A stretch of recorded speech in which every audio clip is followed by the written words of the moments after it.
All right, good afternoon. Welcome to session 2 of the physics crash course. We are going to start now.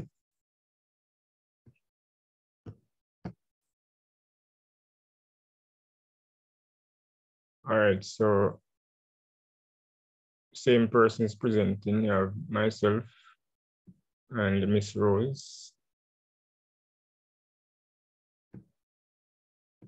All right, so for today,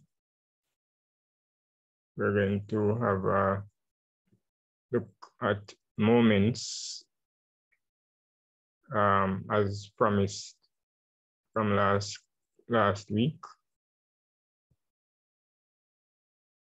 All right, so this is a question from January this year, actually, so the recent paper. All right, state the principle of moments. All right, so you know that moments is the product of force and perpendicular distance of the force from the point, on the pivot. But the principle of moments is that if a body is in equilibrium, the sum of the clockwise moments about any point must be equal to the sum of the anti-clockwise moments about that same point. All right, state one other condition that is necessary for a body to be in equilibrium. So we know that the principle of moments is one condition, and the other condition has to do with the sum of the forces in the directions, two different directions. So if we find the sum of the forces acting in one direction, then the sum of the forces acting in the opposite direction should be equal. So if we are thinking about upward forces and downward forces, then the sum of the two should be equal. All right, state the formula for the moment of a force, providing the meaning of each variable and its SI unit. So remember, in the first part here, I said that moment is equal to force times distance. So the moment is given by T, force is given by F, and D is for distance. All right. So this is the formula that you would use if you were calculating the moment of a force. You would multiply the force and the perpendicular distance of the line of action of the force from the turning point or the pivot. Okay.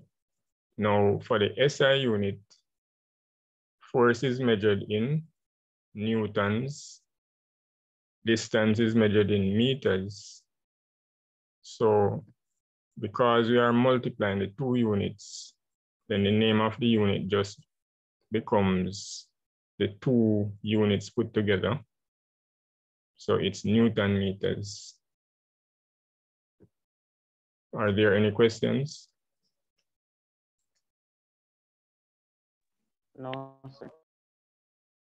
Okay.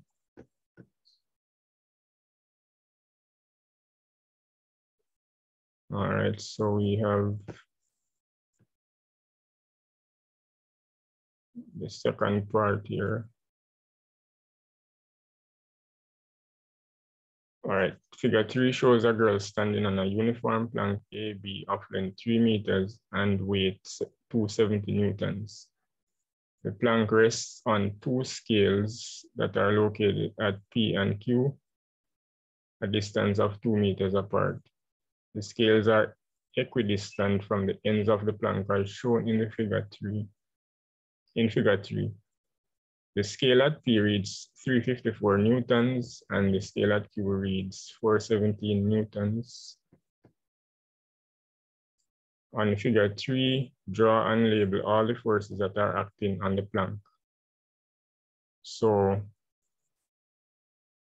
the weight of the plank, that's 270 newtons. The weight of the girl acting, that's W.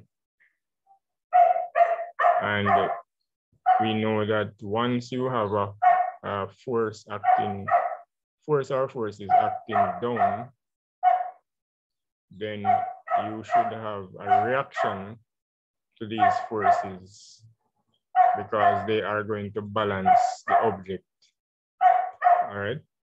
So we're going to have two reaction forces, R1 and R2, at the plank.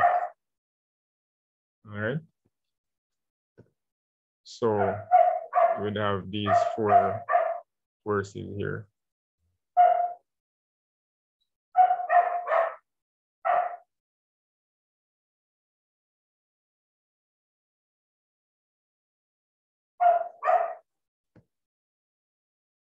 All right, calculate the girl's weight. All right, so we won't be doing that part for this class. We're going to finish that part next week. All right, so we really want to look at these different topics because of the schedule that we planned.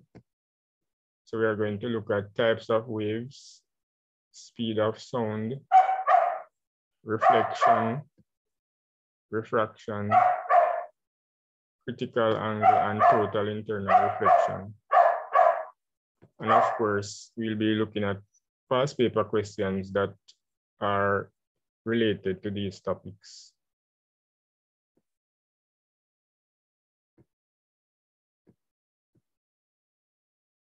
All right, so we're gonna look at types of waves first.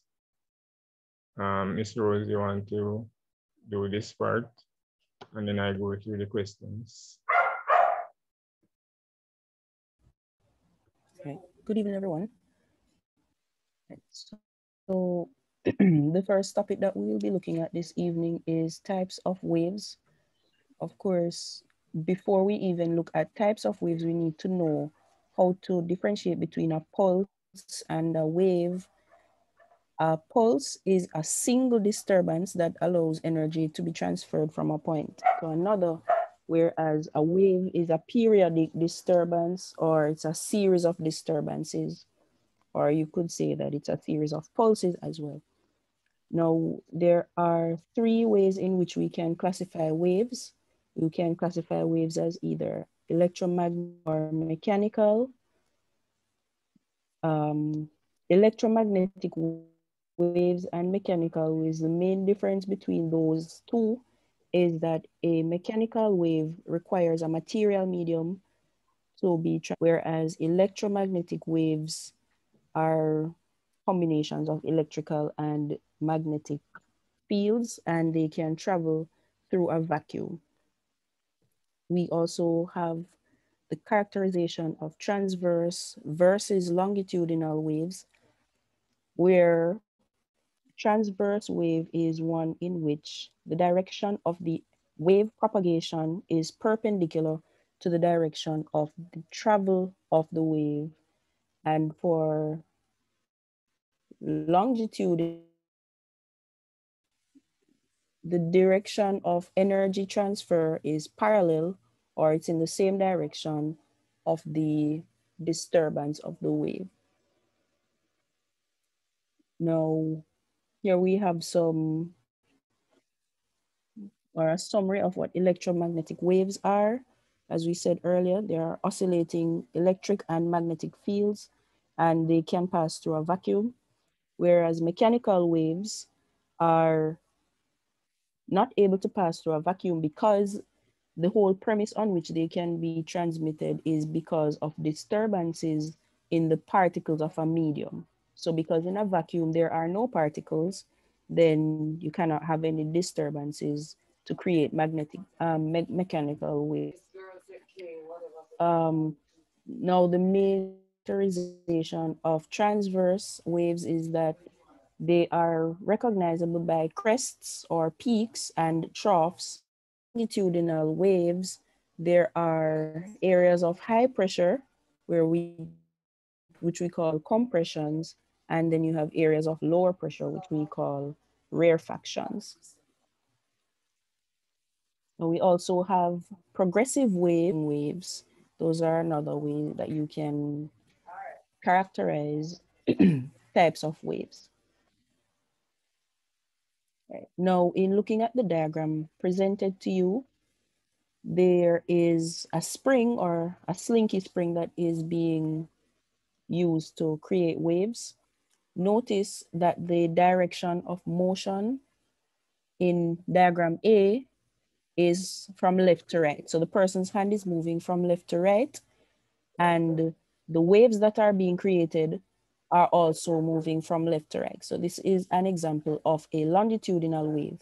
So the direction of the energy transfer is the same direction as the disturbance of the wave. Now in diagram B, the person's hand is traveling up and down or vertically, whereas the motion of the wave or the disturbance of the wave, the energy is being transferred horizontally, as we can see. So this one is an example of a transverse wave. Now we are able to characterize wavelength on both the longitudinal and transverse wave by looking at the successive troughs or transverse. And in terms of a longitudinal wave, the wavelength would be the distance between two successive compressions or two successive rarefactions.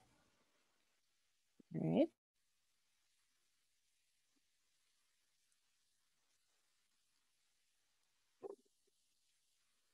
So you can see a clear diagram of the difference between longitudinal waves and transverse waves. There we see where the wavelength again is highlighted, and you can see the compressions as being separate entities from the rarefactions. In the compressions, you can see that the particles in the medium are, as the word suggests, compressed, whereas in the rarefactions, you have some space between them. Right? And for the transverse wave, we can identify the crest as being the peak of one part of the wave and the trough as like the valley of the wave.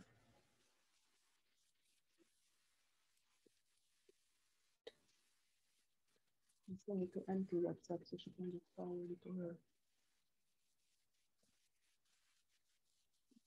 right, now this is a diagrammatic representation of plane waves that can be generated on water. And you can see the bright lines really basically would describe what we call wavefronts, and that shows different between each of those wavefronts would be equal to one of the wavelengths.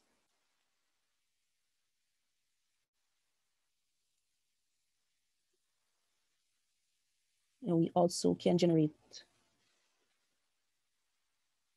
circular waves. So if you disturb a medium, say you have a body of water that is still, and you disturb one portion of the medium by maybe dropping a stone or a pebble in it, you would see where the waves ripple outwards. You can also observe the wavefronts in that way, but of course they would be circular rather than, right?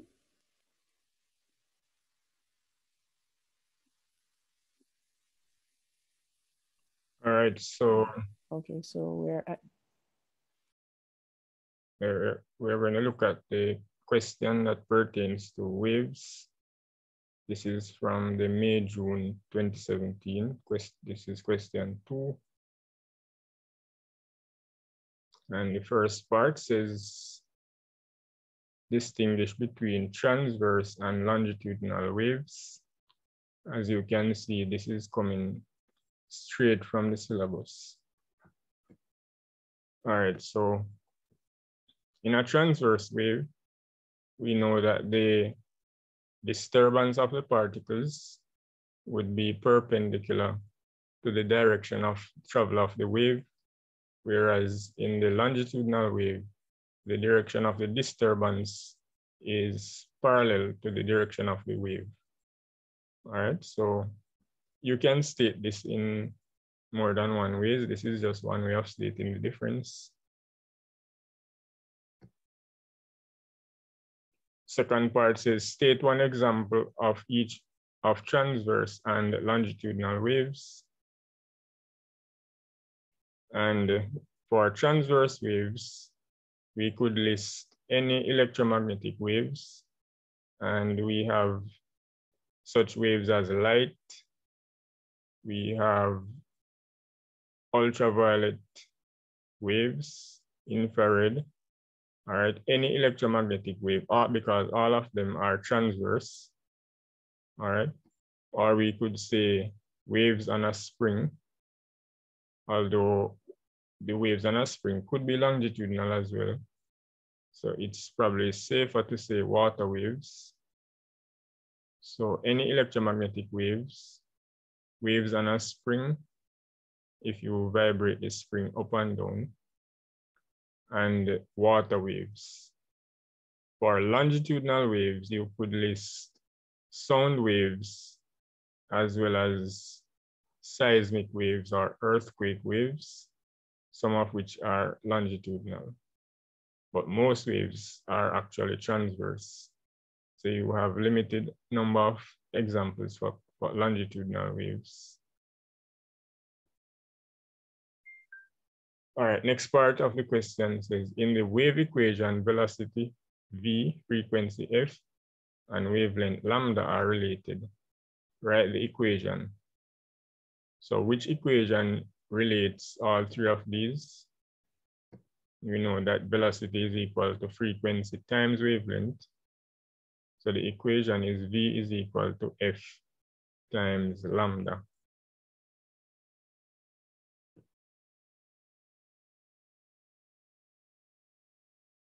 All right, part 4, a wave motion has a frequency of 10 hertz. So Hz is for hertz, and a wavelength of 250 meters. Calculate the speed of the wave. So we use this same wave equation, and what we want to find is the speed. So all we do, straightforward, multiply the frequency of the wave times the wavelength.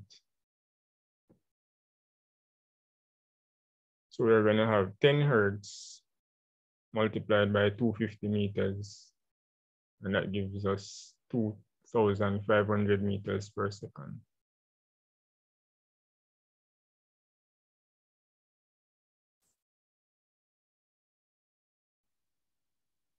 Any questions so far?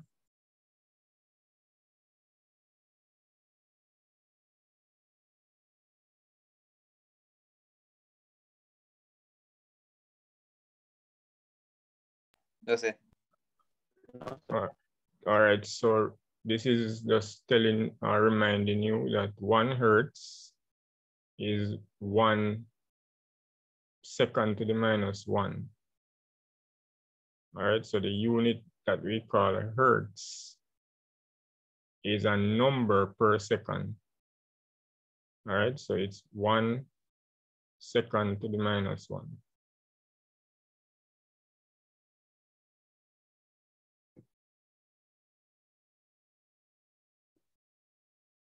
All right, part B of the question, indicate on figure 4 the amplitude of the wave. This is figure 4, which shows a graph of a displacement time graph of a wave. And this, once we see this motion with this feature, we know that it's a sinusoidal wave, all right? So if you come across this word, you know that this is a pattern that you should see. or pattern that you should describe. Now, so this graph is showing displacement in millimeters, and we have to pay attention to the units, lest when we work out our question, right, we will get it incorrect because we're paying attention to the unit. So always check which unit they are using. It doesn't have to be the SI units.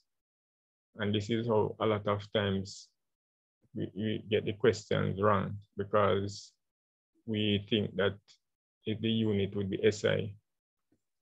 So this displacement is in millimeters, while the time here is in milliseconds.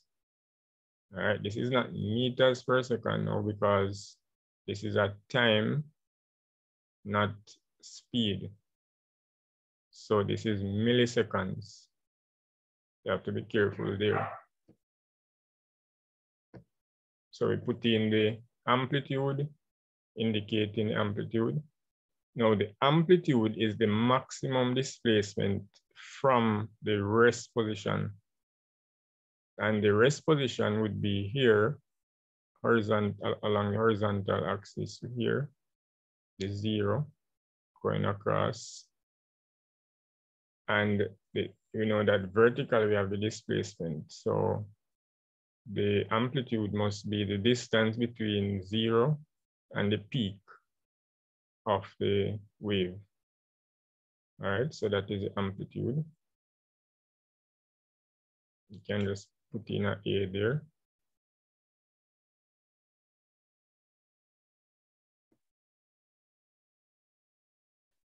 All right, following up now, we are to use the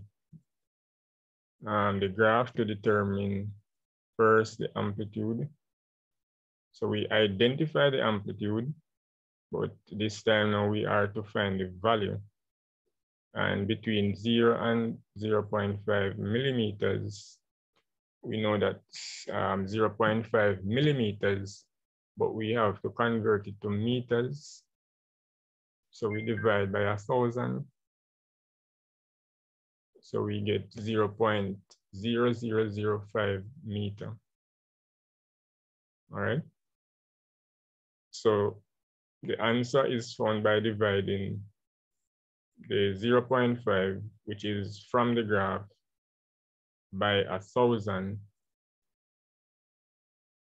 right? So that gives you the answer in meters. Also, we are to find the period in seconds. Now, the period is the time taken for one complete oscillation, right? So if a particle is here at time 0 and it goes up, this is the time. So as time goes on, it will go up. So it is being displaced further and further until it reaches its peak. Then it comes back to the rest position. All right. That's not one oscillation. It has to go to the minimum in the maximum in the opposite direction, and then come back to the rest position. That is what we call one oscillation. All right. So the particle has to go through a complete oscillation for it to undergo one period. So one period would be the distance, or let's use the correct term, the time period, the time between here and here. So we can also identify that, the blue arrow here. So that's 4 milliseconds, but they want it in seconds. So we have to divide that by 1,000. All right. So 4 milliseconds divided by 1,000 give us 4 times 10 to the minus 3 seconds. All right. So the calculation is not shown, but that is what you do, divide by 1,000.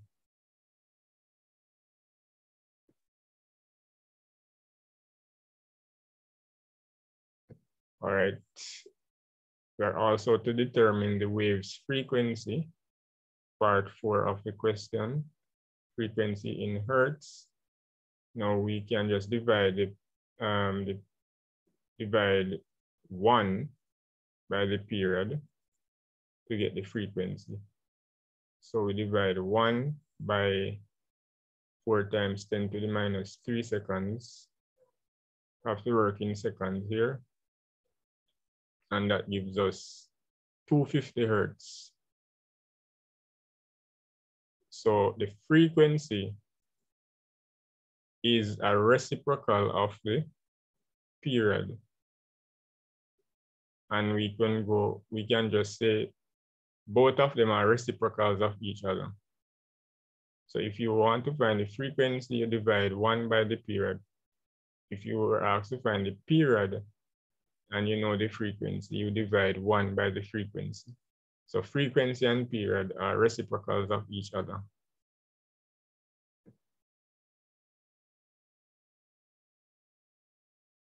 Part C state one property of an electromagnetic wave. Now, electromagnetic waves have several properties, so you have a lot of choices and you can choose any of these. Just choose one from any of these. All right, they are all transverse waves. They all travel at the same speed. They raise the temperature of anything which absorbs them. They can reflect, refract, diffract, and interfere. They can travel through a vacuum. They can be polarized, and they are unaffected by electric and magnetic fields. So many properties, and they just ask for one here.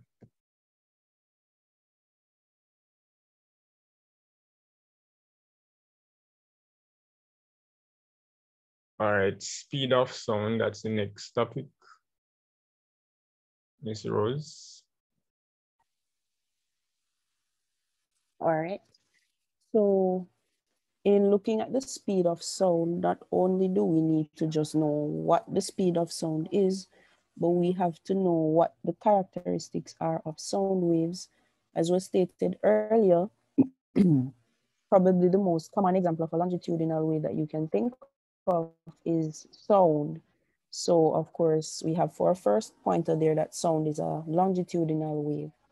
It is also a mechanical wave, which means that it cannot travel through a vacuum. So it needs a material medium in order for it to be transmitted.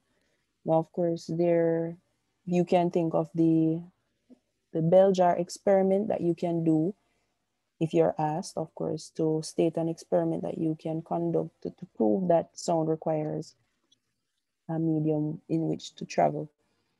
Now, sound travels fastest in solids and then a little bit slower in liquids and a little slower in gases. Of course, this is because it needs the medium, needs the particles of the medium. If the particles are closer together, then it will be easier for the sound to be transmitted. So, in gases, the particles are far apart. So because of that, the sound is not able to travel as quickly as it would in a liquid, and definitely not as fast as in a solid.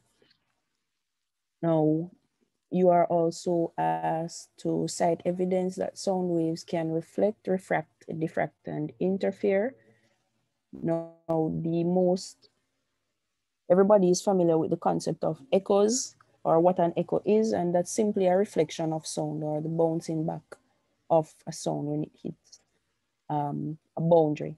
Now, the refraction of sound or bending of sound is observable when waves pass from one medium into another. So if you have sound waves passing from air into water, you hear a distortion in the sound. If it's passing from water to air, you'll also hear a distortion there as well, because the wave speed as it enters a new medium. Now, diffraction is the whole phenomenon which allows us to hear sounds around a corner through small openings, or, well, not necessarily small openings, but openings such as windows and doorways, because the wavelength of sound is such that it's easy for us to observe the diffraction of sound waves through these types of media. Now we can observe the interference of sound waves by setting up a little contraption, so to speak, where you can have two coherent sounds producing sound waves. And if you walk along the line that the sound waves are being produced, you'll realize that at some points you will hear a louder sound being produced where you have constructive interference because the compressions of one wave meet upon the compressions of another. And you will also have some areas where you have softer sounds where you have compression meeting with a rarefaction, and they will basically cancel each other out. All right. Now, the speed of sound in air is approximately 330 to 340 meters per second, thereabout.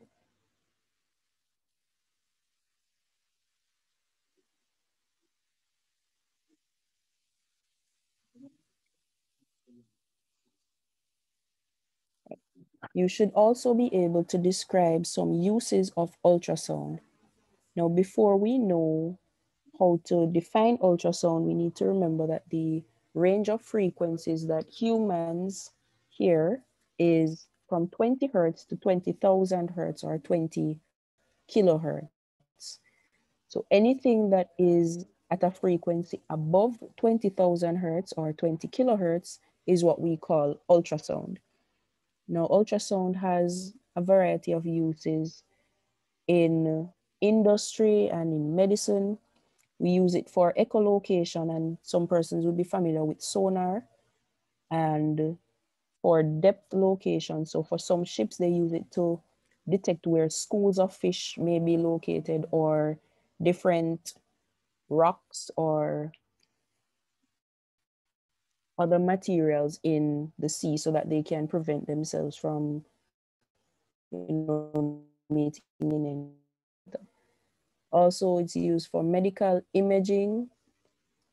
Pregnant and they go to the doctor at some point, they are able to do an ultrasound. It's really uses ultrasound technology to produce an image of what is going on inside the body. It can also be used to detect tumors in that way. Now, ultrasound can also be used to detect flaws in metals, and it's also used for cleaning objects and materials.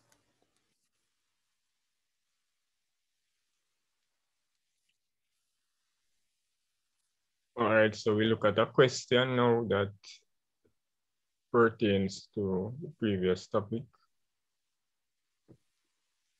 This one is from May, June 2012. And it says, first part outline 3 differences between light waves and sound waves. Now, light waves, as we mentioned, are transverse waves, and sound waves are longitudinal. That's the first difference. Light waves are electromagnetic, and we could also have said that light waves can pass through a vacuum, whereas sound waves cannot pass through a vacuum. Light exhibits both wave and particle behavior, whereas sound waves, well, sound exhibits only wave behavior. All right.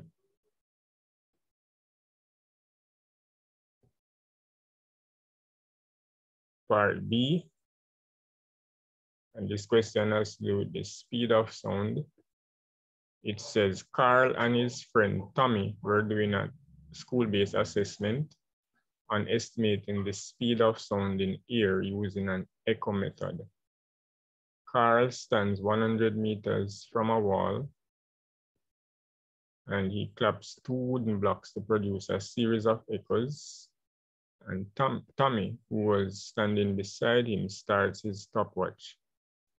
After one echo, Tommy starts the watch. The process is repeated and the time for 50 echoes was calculated to be 30.3 seconds.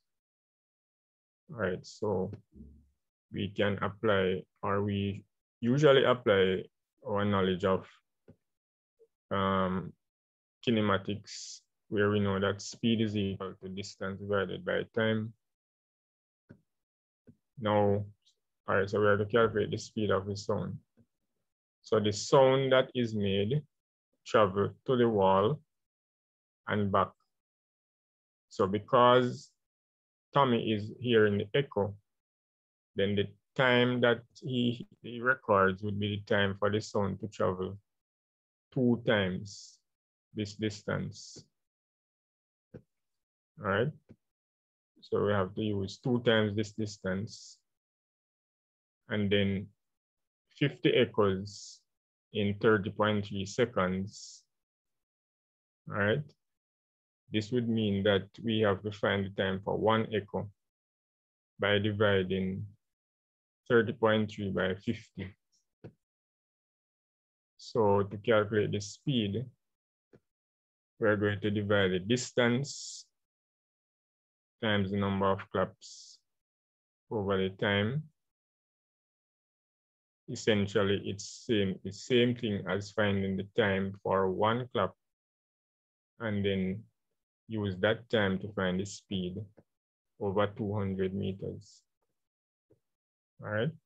So we have 2 times 100, that's the distance traveled by the 50 claps, and then 30.3 seconds. So we divide the answer we get here by 30.3, and we will get an 330 meters per second for the speed of sound. Now notice this question values 5 marks. So it means that there are extra steps in the calculation, in the working. All right. So you would not lose the mark if you do a shortcut, but just bear in mind that you must show that you fully understand the working of the question. So you must have your formula, and you must show the working properly. All right.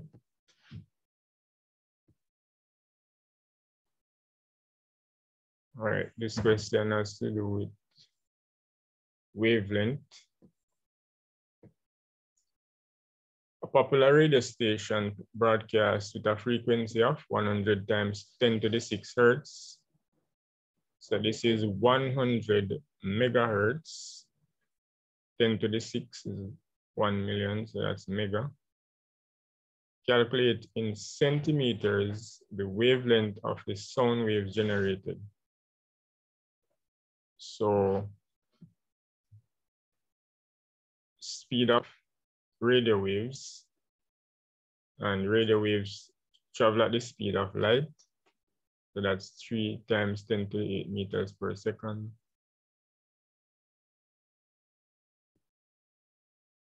We use the wave equation here, which says velocity is equal to frequency times wavelength. And we transpose for the wavelength. So we're going to divide the velocity by the frequency, and our answer would be in meters. And to get our answer in centimeters, multiply by 100. Now, in this way, if you write the question like this, the solution, that is, you do not need a calculator. So you can simply do this question without a calculator. All right.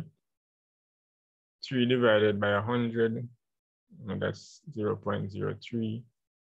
And 10 to the 8 divided by 10 to the 6 is 10 to the second power. when you're dividing the indices, you subtract. So 8 minus 6 is 2. So just in case, you know, you might not have a calculator, but you should have. But nevertheless, it means, you know, you don't have to work out with a calculator here.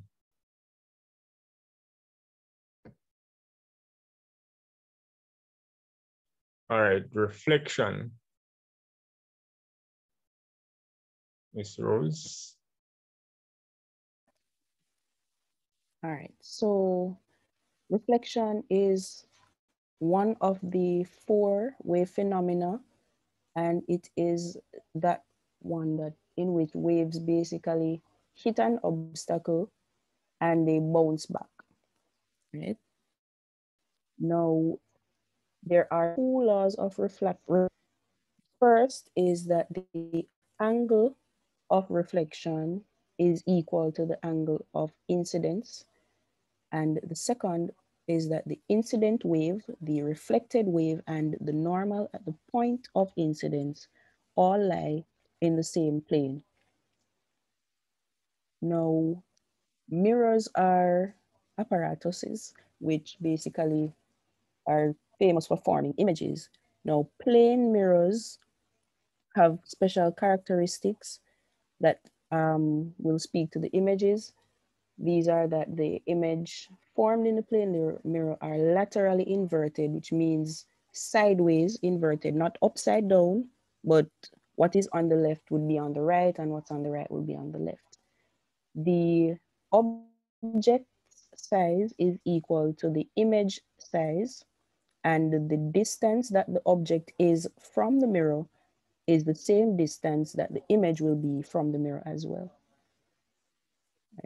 Now, it's also important to note that the images formed in a plane mirror are virtual and they are not real. So those images that we form on mirrors they are not able to be projected or to be formed upon a screen. All right. So we have some diagrams that we can go through to better illustrate the concept of reflection. Now we can see here that there is a mirror that is basically going to be reflecting light ray. Now the incident ray is the ray that the light enters that particular medium. All right. And you can see that the angle of incidence, sorry, it's the direct between the normal, and that's that imaginary line that is perpendicular to the reflecting surface.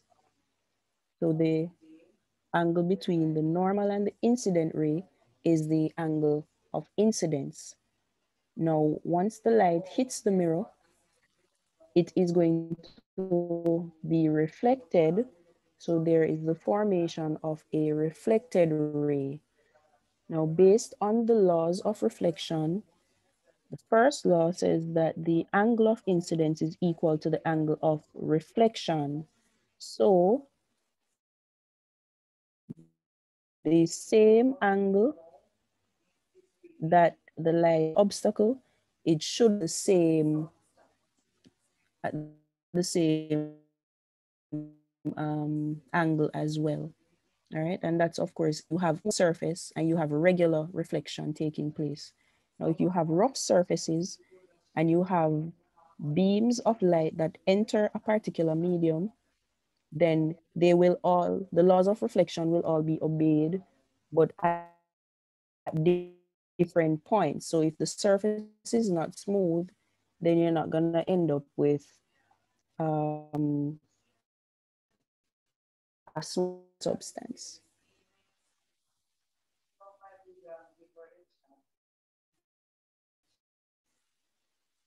Now, the second diagram here and in a plane mirror, as you can see, the will light rays will be emitted from the object and they will hit the mirror, or you could say the reflecting surface, and they will bounce off the surface and into the eye. And because of that, the brain will perceive the image as being formed behind the mirror, right? So we can see there the normal at the point of incidence, and you can see that the image is perceived as being behind the mirror.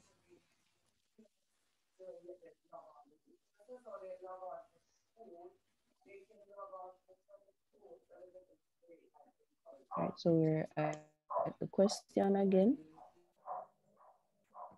All right, so question from 2016, question 4. The angle of incidence is equal to the angle of reflection. This is one of the laws of reflection. State the other law, and you're given 3 marks here, which is quite a lot for just stating the law. But the second law of reflection says that the incident wave, or if you want to use a ray, if you're dealing with light, incident wave or ray, the reflected wave or ray. So these terms can be interchanged. So incident wave, reflected wave, and the normal at the point of incidence all lie in the same plane. This means that they can be represented on a flat surface. All right.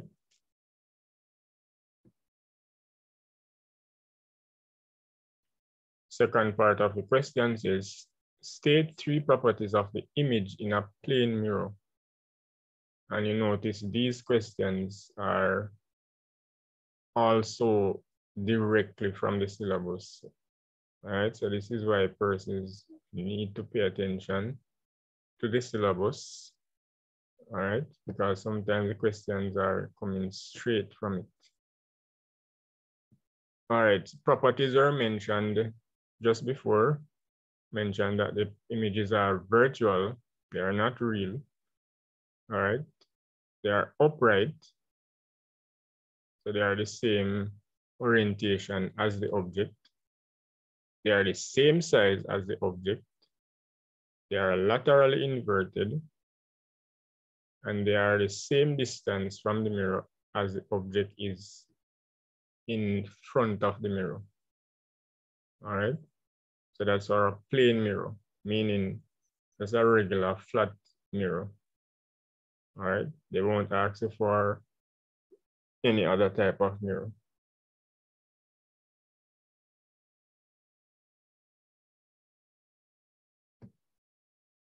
All right, next part.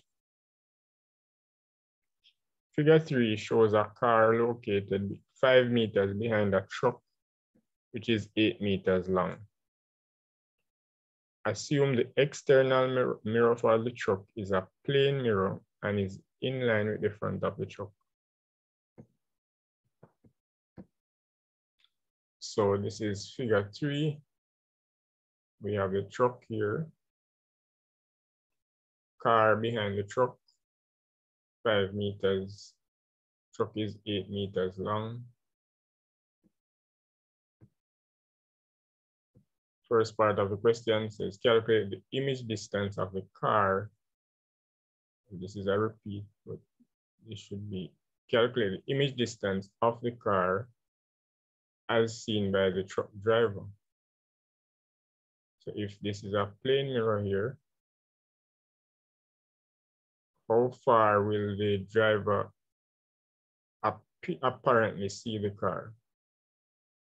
All right, so if we follow from the characteristics, we know that the image is the same distance behind the mirror as the object is in front of the mirror. So how far is the car from the mirror? It's 8 meters plus 5 meters. That would be 13 meters. So the simple answer is to equate these object distance and image distance. And then we add 8 plus 5, and we get 13 meters. So that's pretty straightforward. State a reason why the sign shown in figure 4 is more likely to be posted at the back of a truck rather than a car. Figure 4 now. And you will see this on some trucks in Jamaica or elsewhere. It says, if you can't see my mirrors, I can't see you. All right, so you're saying now, state a reason why the sign shown in figure 4 is more likely to be posted at the back of a truck rather than a car. All right. Now you may argue this in more than one ways, but basically, you will know if you have been in a truck that the blind spot, there's a thing called blind spot in a vehicle. People who don't drive will not necessarily know this, but there are some places that you cannot see behind the vehicle. All right, that's a blind spot.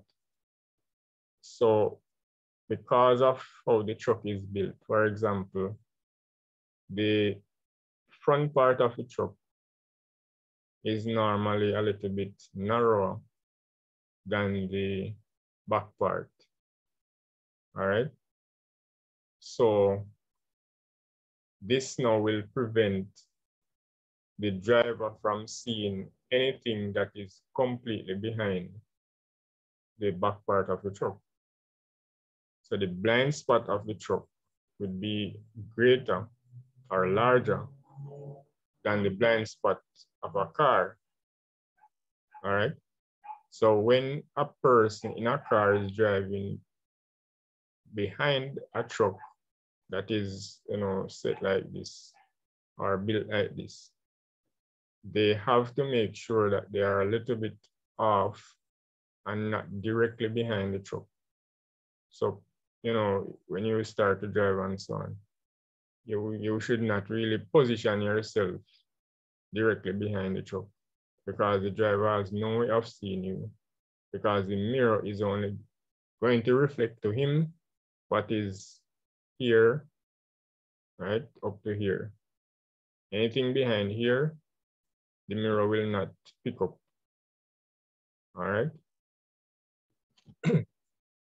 So the blind spot of the truck is larger and the driver has to rely mostly on the mirror, which is this mirror. All right, to see what is behind him. So that's the main thing there. All right. He cannot use, the other thing is that he cannot use there is no mirror for the extreme or the precise back of the truck, since since this is not a see-through object. It doesn't have any glass like the car where you have a back glass and a mirror inside the cab would be able to pick up things behind. So there is no such mirror there. You have to be using the two mirrors on the side. And notice where the mirrors on a truck are placed way up at the front and not at the window side like the car. All right. So you could argue in different ways why this is posted on the truck but not on the car.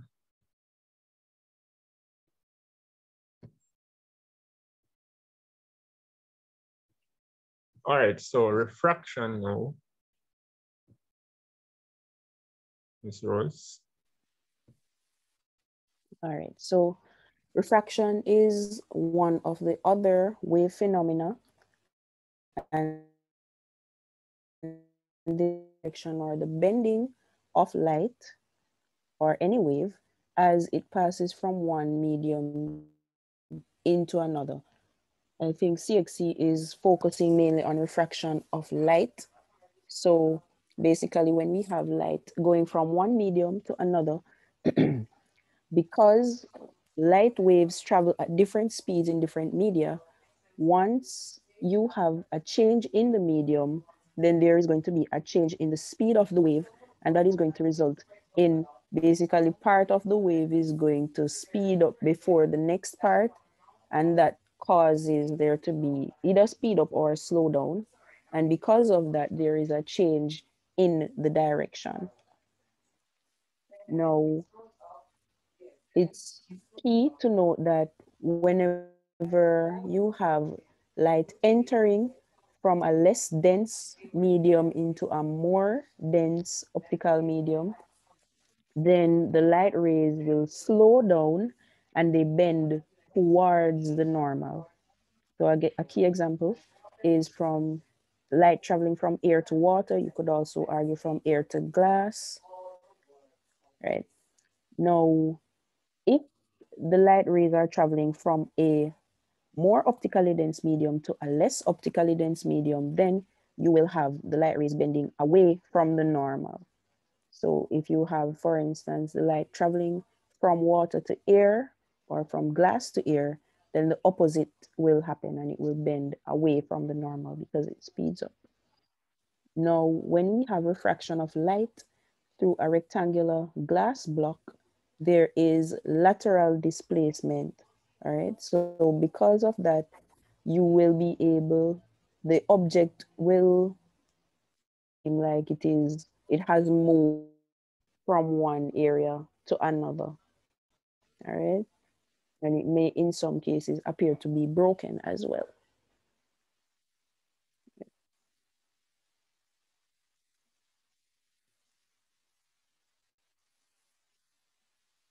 So we will look at,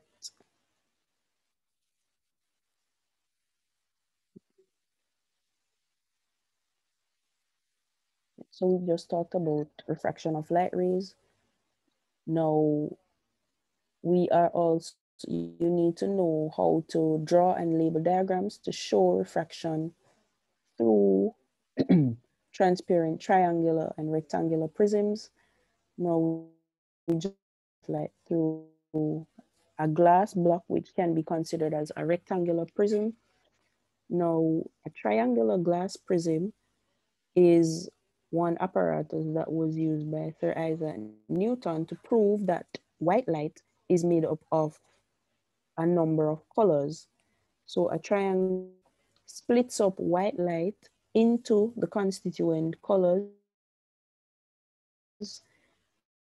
rainbow or the colors of the electromagnetic spectrum of visible light. So red, orange, yellow, green, blue, indigo, violet. Now this phenomenon is known as dispersion. Now, because each of the colors that constitute white light different wavelength, they will all travel at different speeds through the glass as well as emerge to air at different speeds. So because they all have different wavelengths, they will be refracted by different amounts. So red is refracted the least and violet is refracted the most. Now you should also be able to state and apply, which basically states that for light passing from one transparent medium into another, the ratio of the sines of the angle of incidence, to the sine of the angle of refraction is a constant value, and we call this value the refractive index. So for light traveling from any transparent medium to another, regardless of the angle of incidence and the angle of refraction, if you take the sine of the angle of incidence and divide it by the sine of the angle of refraction, you should get the same value or round about the same value each time. And that value is the refractive index. So it's the ratio of sign of angle of incidence to the sign of the angle of refraction for light passing from a vacuum into that particular medium.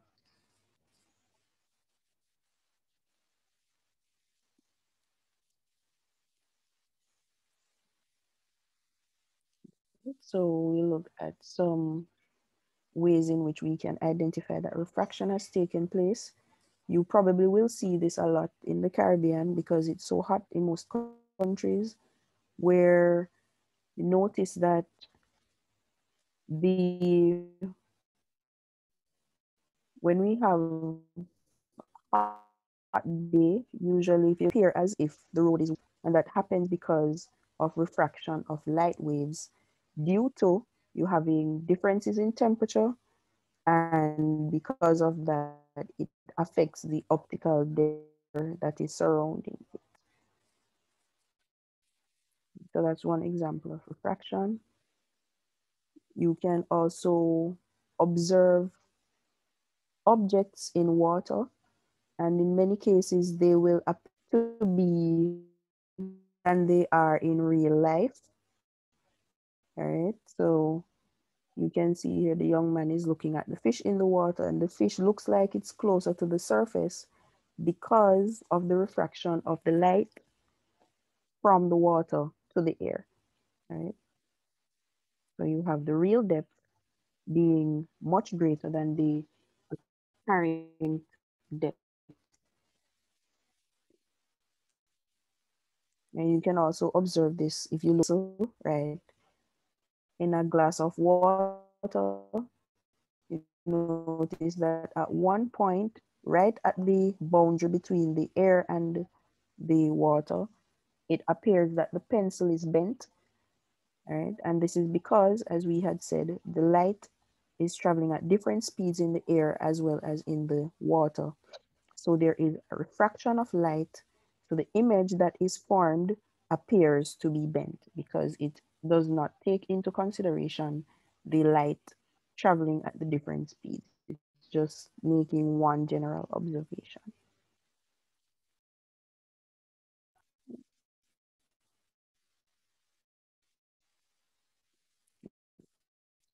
So here we have that basically will demonstrate how it is that white light is dispersed into the constituent colors. Diagram basically explains you have the incident ray, and the light enters. Here you can see the normal at the point of incidence. So there is deviation of the light ray as it passes through the glass. So the emergent ray is going as well. So you have the light bending to enter the glass. It bends towards the normal, and on leaving the glass, it's going to bend away from the normal as it speeds up.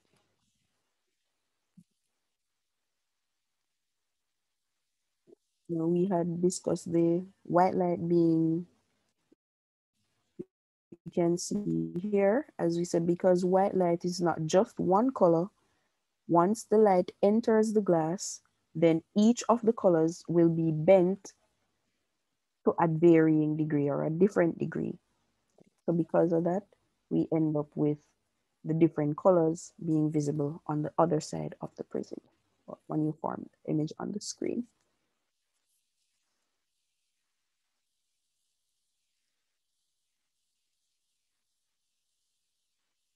All right, so this shows, the first diagram shows what you would observe if light is shone through a glass block or what we would call a rectangular prism.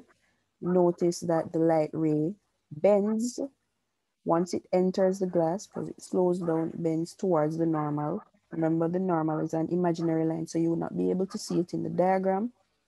But remember that the normal is always 90 degrees to the reflecting or refracting surface. All right. So you could, right, so you could actually draw a normal in right there. So you realize that the light ray bends towards the normal when it enters into the glass.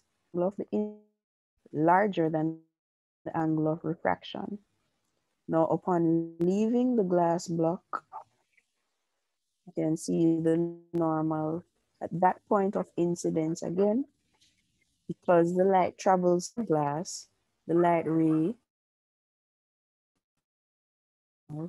So as a result of that, the angle of refraction is now going to be greater than the angle of incidence.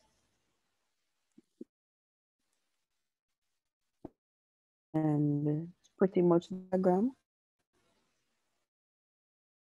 So it shows the path of light as it travels from air to glass and then back into air.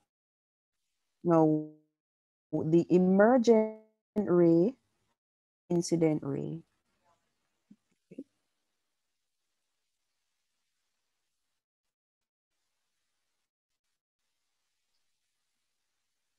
Okay, so question time. It's from 2017, question 4.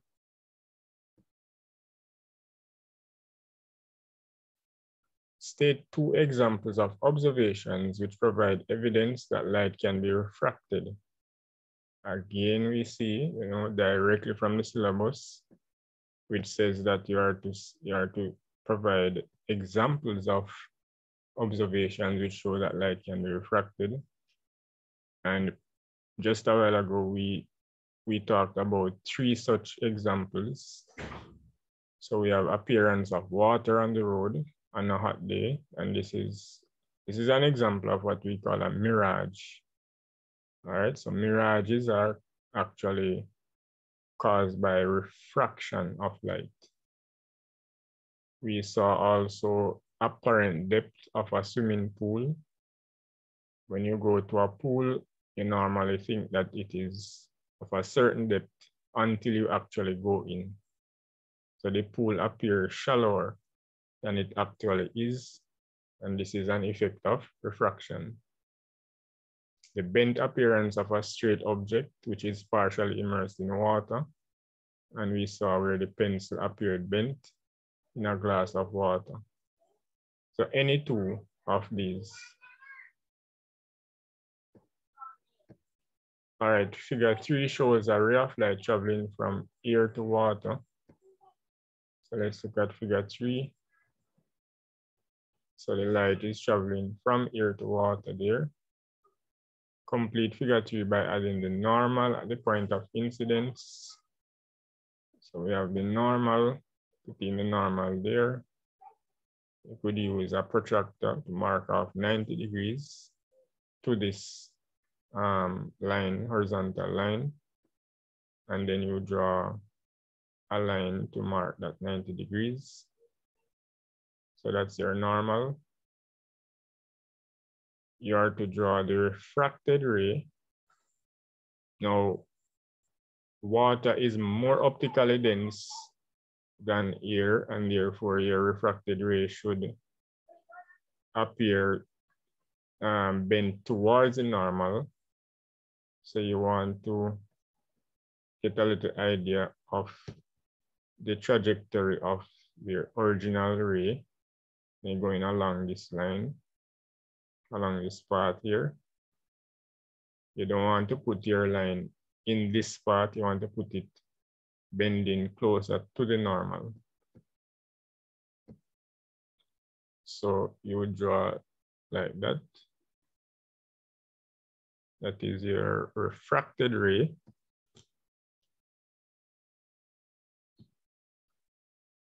Your angle of incidence would be the angle between the incident ray and the normal. Please remember, the angle is not between the boundary and the ray. It is between the normal and the ray. All right? Always from the normal. So that's I for your incident ray. Sorry, I for your angle of incidence. And then the last thing you have to do is to put in your angle of refraction. So you put in an R right there. Again, it is the angle of refraction is between the normal and the refracted ray. That's here. So 3 marks, very simple, very easy 3 marks there. Also very easy 2 marks here. Normal, that's 1 mark. Just put in the eye here. Of course, should have put in our angle. So let's just mark the angle here. You want to make sure that the examiner knows what you're referring to. All right, so you'd mark off there. All right.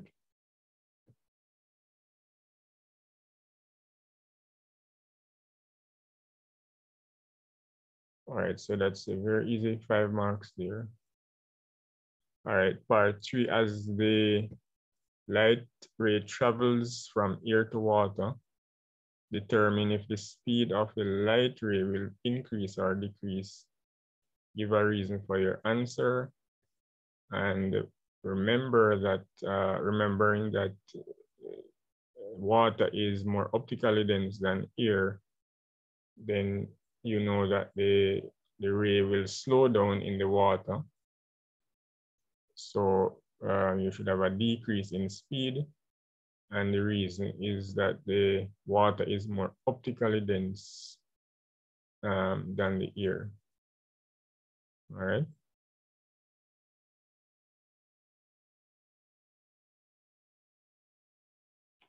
All right, part B, a glass prism as shown in figure 4 may be used to produce a spectrum.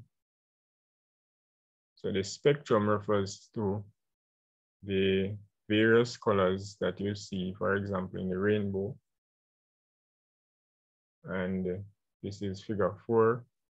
So what you are to do now is to, what is the name of the effect that is created? 1 mark. That effect is called dispersion. All right. And you are to trace the path of white light into and out of the prism, indicating the red ray and the violet ray. So again, you may want to draw in a normal there, or you may not have to, but it's always good to know where the normal is. Now, before we look at where the ray is going to be, just remember that the prism will separate the colors so that red would be refracted the least and violet the most. So you should have red as the first ray at a small angle of deviation, and then violet at the greatest angle of deviation. So instead, it will bend towards the normal. We don't have a normal in this diagram, but you could draw one going across here at 90. And then we have one ray there representing red light, and then violet is represented at a greater deviation. All right.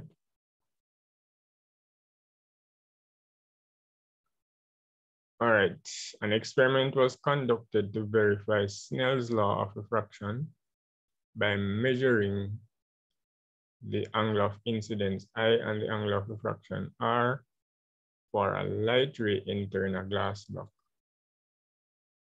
The data was recorded as shown in table 2. So let's look at what table 2 is. Complete the table by inserting the missing values. So what you're to do is to find sine I, sine R, and the ratio of sine I over sine R, which is basically the refractive index.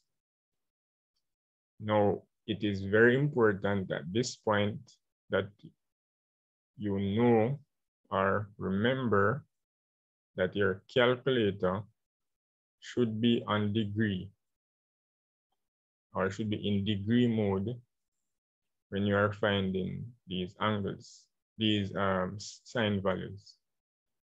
If your calculator is not in degree mode, you are going to get everything wrong.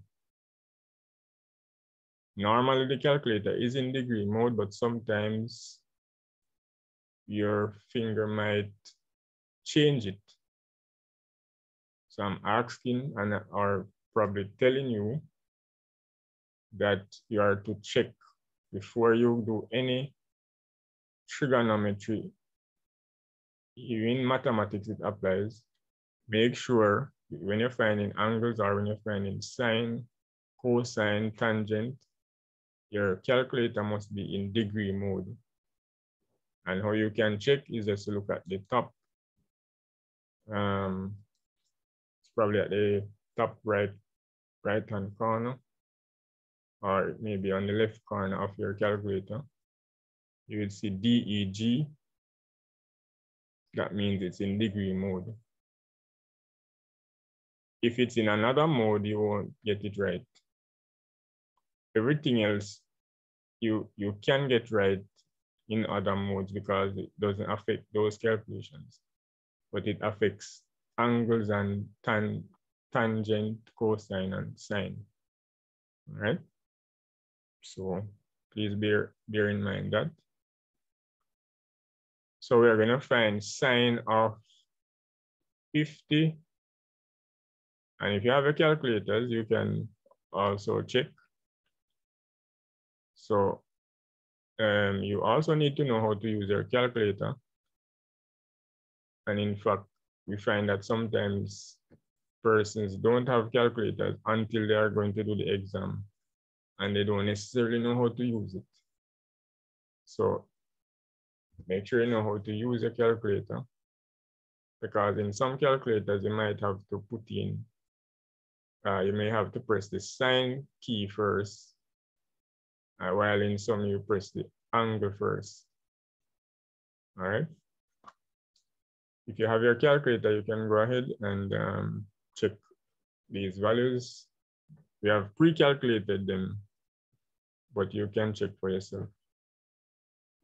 So the first missing value is for the sine of 50 degrees.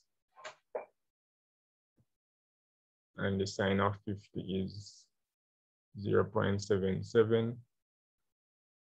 What you do is to follow the significant figures that are given. They are using 2 significant figures. Make sure you use 2 as well. Don't round off yours to 1. If you see them giving you 2, right? So you use 2.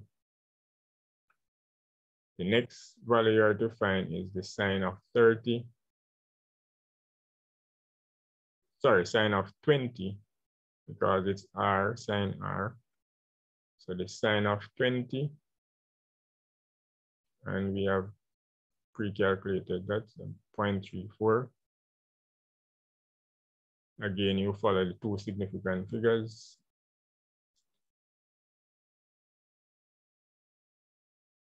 Last 2 now, sine I over sine R. And this time now, you're just going to divide the sine I value here by the sine R value. So 0.77 divided by 0.52 will give you your value here. Now they are using 3 significant figures here. So I would follow them and use 3 significant figures. So our pre-calculated value, 1.48. And next one, you divide 0.87 by 0.57. And our pre-calculated value is 1.53. All right, so those are your values that you should get.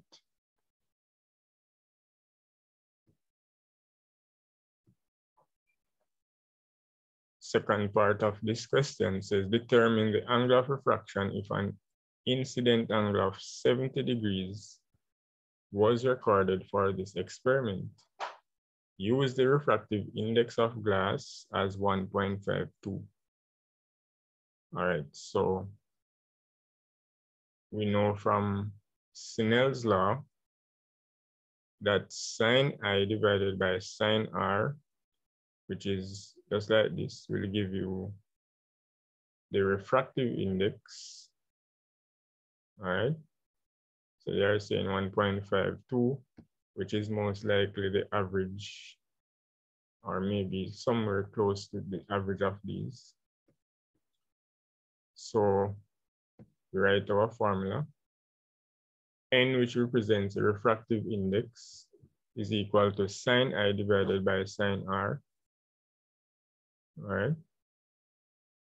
So therefore, if we want to find what R is equal to, we're going to find the sine inverse of sine I divided by N. Right? So once you have sine R is different from R, right? Sine is a function. So it's a function that is a mathematical operation that is carried out on a number, on an angle, to give you a particular number. So if you want to find what R is, then you have to reverse that or invert it.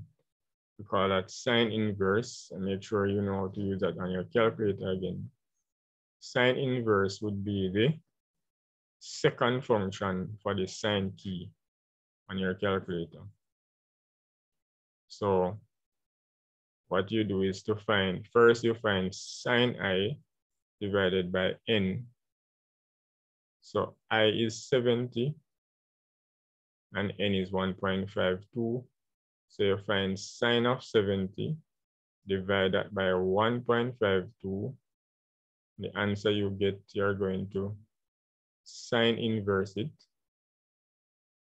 and that will give you an angle of 46 degrees.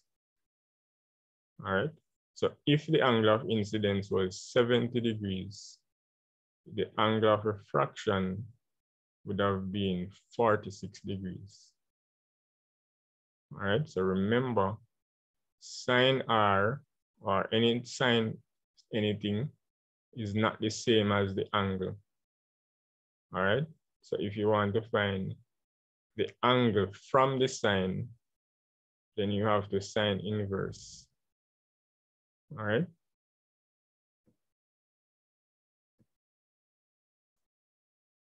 All right, critical angle and total internal reflection. This is the last topic for this session.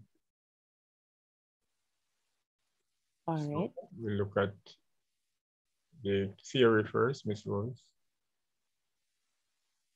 Okay, so when we talk about the concept of critical angle, it's closely related to total internal reflection.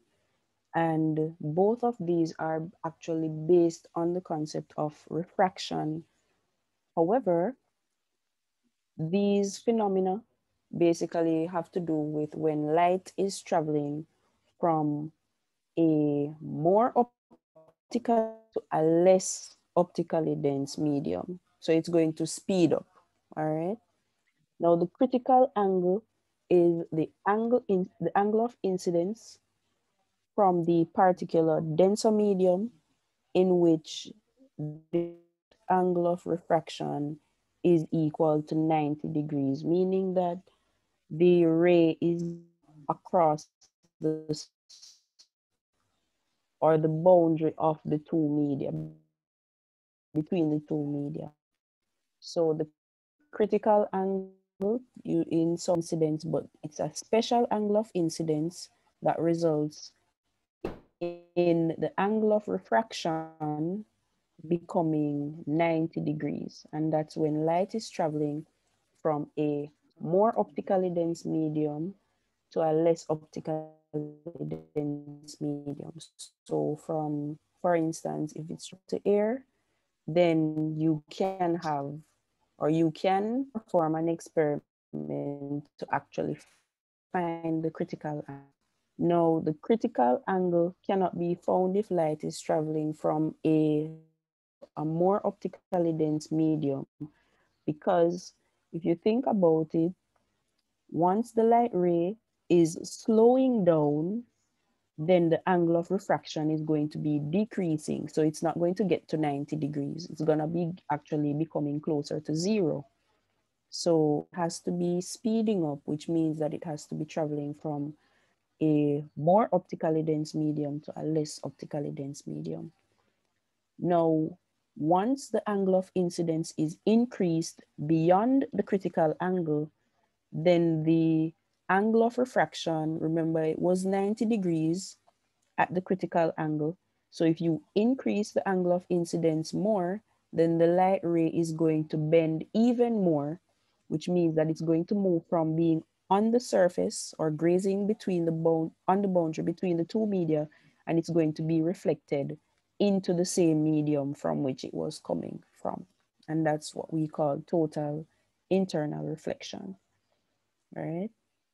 So light is traveling from a more optically dense medium to a less optically dense one, and the angle of incidence must be greater than the critical angle. These are the two conditions which must be in effect in order for total internal reflection to take place, right? So you can define total internal reflection as the complete reflection of a light ray when it reaches an interface with a less optically dense medium and the angle of incidence has exceeded the critical angle. Okay. So we also need to be able to draw diagrams to illustrate applications of total internal reflection. Some of these devices are like in fiber optic cables, which we use for, of course, transmission of data, or what we would call communication. We use them. Total internal reflection is responsible for the use of periscopes as well as endoscopes. And it's also responsible for the sparkling of diamonds. Right? So light ray actually gets within the diamond and it bounces around in there before it can escape into the air. So we have a diagram here. Notice in diagram A, well, in all three cases, the light is traveling from water and going into air. So you can see that the light is traveling from a more optically dense medium to a less optically dense medium. So notice that for A, the incident ray forms an angle that is less than the refracted ray that is formed, the refracted angle, sorry, that is formed between the normal and the refracted ray when the light leaves from the water and goes into the air. Now you will also see a reflected ray, and this is of course because some of the light is going to be trapped in the water while some will escape. Now for part B or diagram B, you realize that the angle of incidence has been increased so that the consequence of refraction is 90 degrees. So it's right on the surface of the water, grazing between the air and the water. Right? So you would say, therefore, that if you were to find the angle of incidence for diagram B, then that angle of incidence would be the critical angle for water. All right. Now you still have your weak internal reflection occurring, but we get to see where you have the angle of incidence now exceeding the critical angle.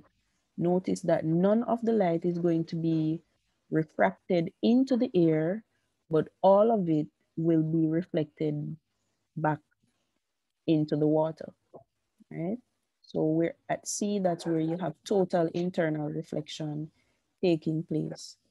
Once the angle of refraction is greater than that, it's gonna be going back into the original medium. So that's why we call it total internal reflection.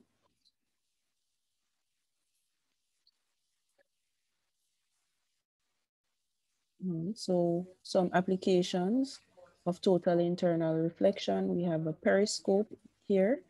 Notice that the light ray enters that triangular glass, piece of glass, and it bounces back, or it bounces off the surface of the glass, and it goes down into the tube where it encounters another triangular glass prism, and refraction occurs there once again.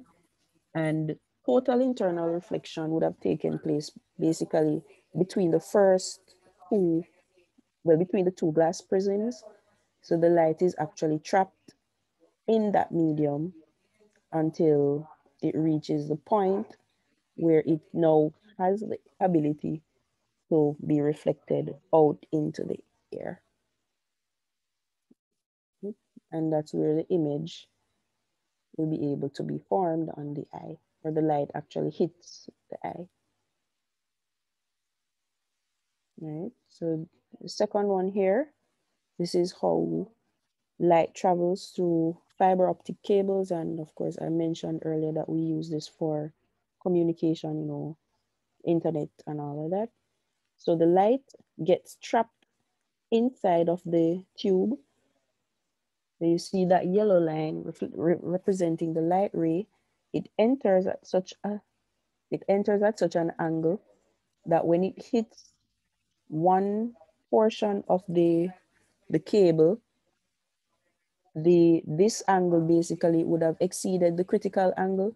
So none of the light is able to go out into the air, but instead it is reflected in the cable, and it continues to travel within the cable, and it continues to be total internally reflected until it finally reaches the point where it can escape and pass through the cable.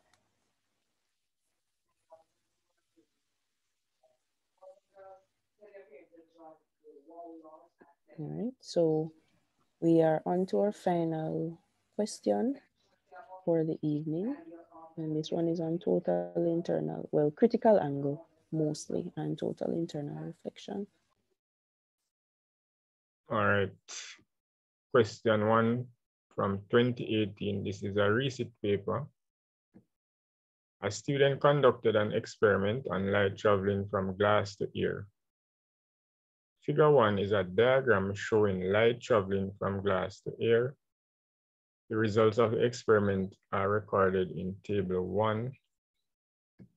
So, got the figure. So we have the glass block here, light moving from the glass to the air.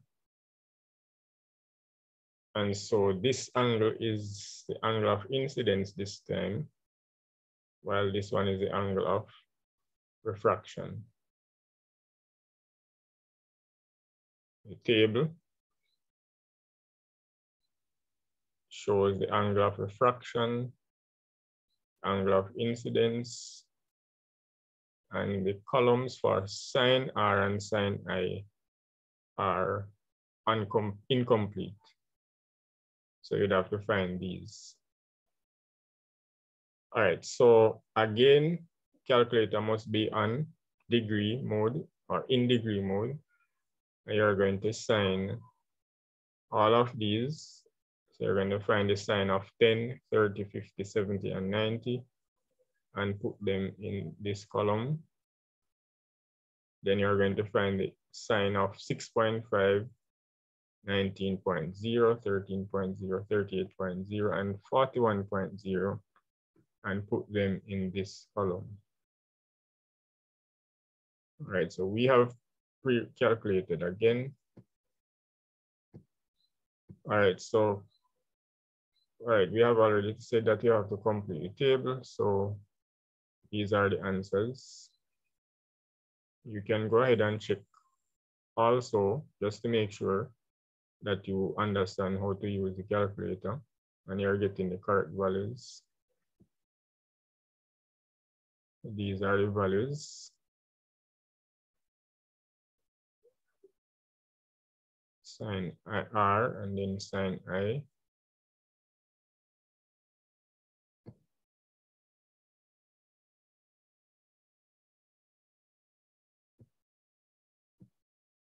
All right, so we're going to have sin R values being greater than the values of sin I. And notice two significant figures. We could have 3, but we have a 6.5 here. This is 2 significant figures. So it's best to leave these at 2 significant figures. This one, we could have 1.00 here. We could. I don't think they'll penalize you much for in this case.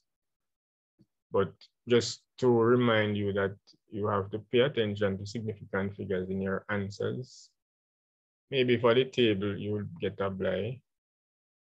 But I think 2 would be the most appropriate in this case.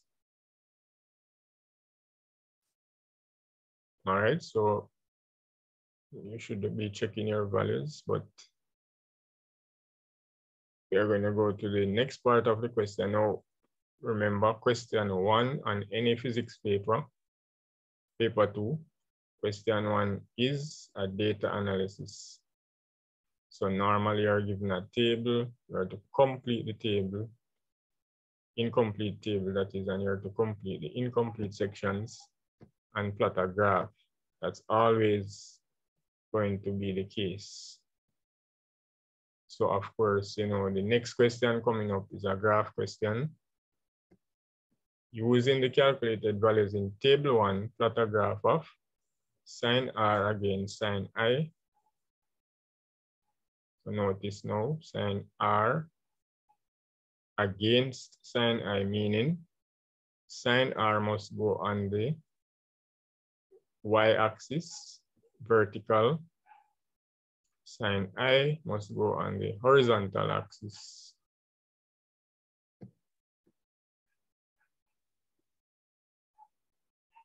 All right, so your graph should look like this. You only have 5 points to plot, so it should be pretty simple. Now, on this graph paper, the scales used are the same on both axes. 1 centimeter is equal to 0.05 units on both axes. And so every 2 centimeters, we are increasing by 0.1. Notice that the highest value that we need from our table is 1. So this scale would be very appropriate because it allows us to cover or to use up most of the graph paper.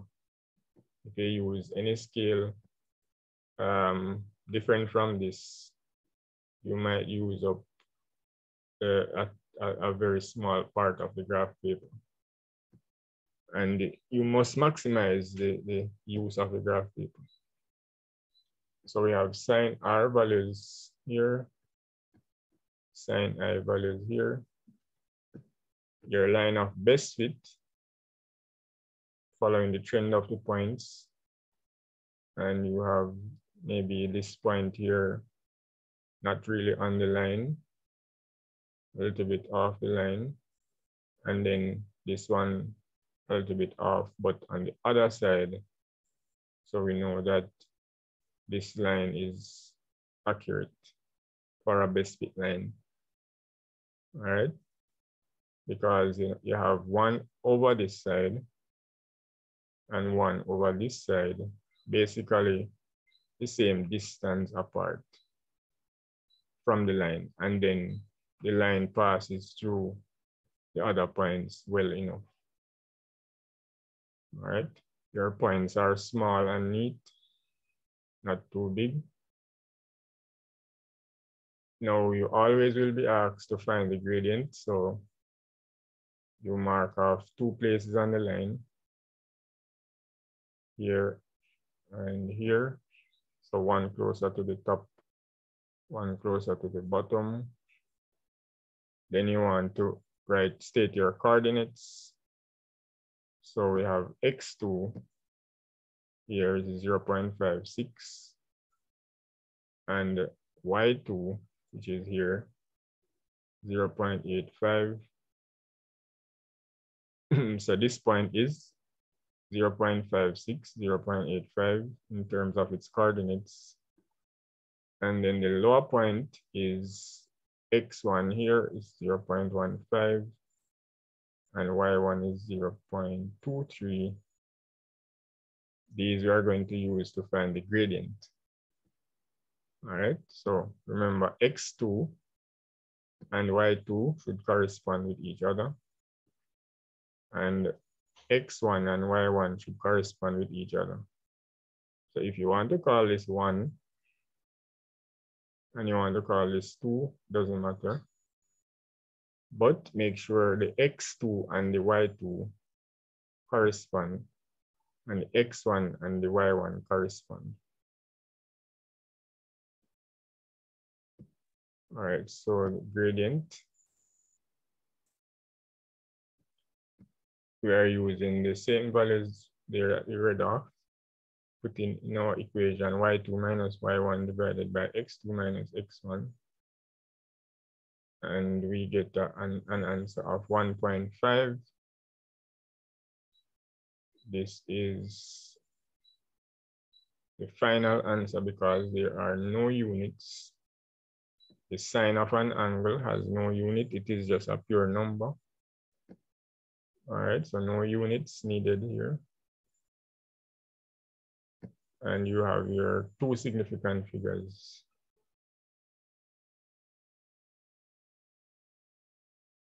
All right, state the name of the physical property represented by the gradient in A3. There's a gradient 1.5. What is it representing? And you have to remember what the ratio gives. The ratio of sine R against sine I. And we go back to the, we just go back to the diagram.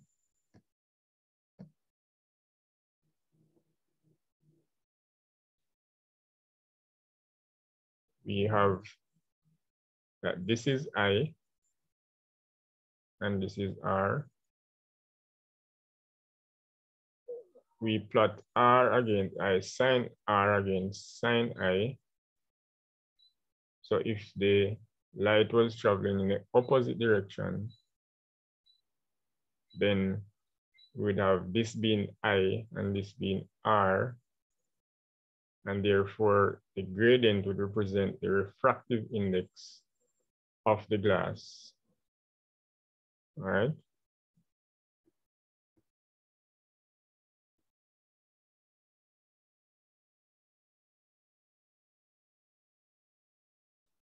So for the answer here, what physical property is represented by the gradient? It's the refractive index of the glass.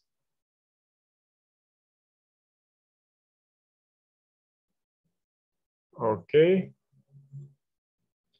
So that's the final question. If you have any questions at this point, we will take them.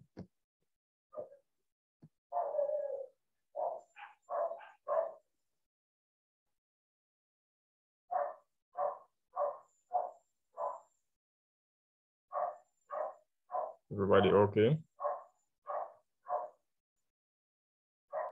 Yes, sir.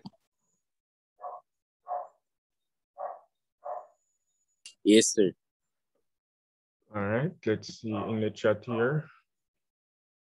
Everybody okay? All right, so are there any requests, like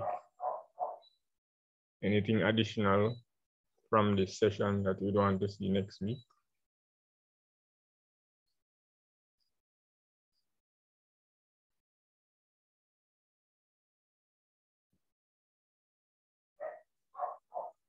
All right, so guys, you can you know about the Facebook and Instagram, but you can subscribe if you haven't done so yet to the YouTube channel. We have some multiple choice workout papers there that you can check out, as well as some tutorials for a small number of topics. All right, so if there are no questions, then that's it. Thank you again for coming. And next week we continue.